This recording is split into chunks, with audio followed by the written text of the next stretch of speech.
Here's a question I get from time to time, and it's pretty easy to answer. It might be more for you new users, but it's a good one to know. If you're going to distort something, this is just lettering in here. You're going to go to the effects menu and choose distort, and then that's going to give you a preview. And if you click this big button, that gives you all the distortions that are available. A couple of things: you can click on the distortion you want. And in this case, like this is the question I get, is like, I want that arc to be on the bottom. I want the top of the letters flat and the bottom to be arced. Well, if you look at Design Central, you'll see some buttons over here. These actually control the handles that are used for the distortion.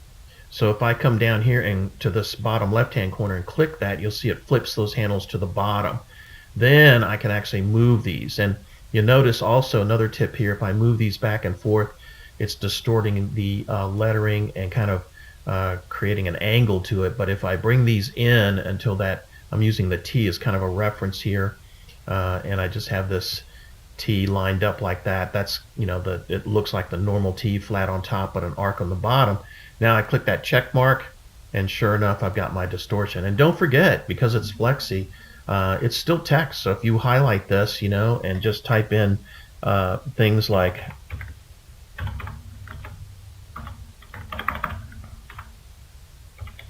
there's my new word, it'll just reapply that distortion to it. So it's kind of a great tip. I think you'll appreciate using that. And also keep in mind that even though this is distorted, you can go back and actually apply a second distortion to it if you want.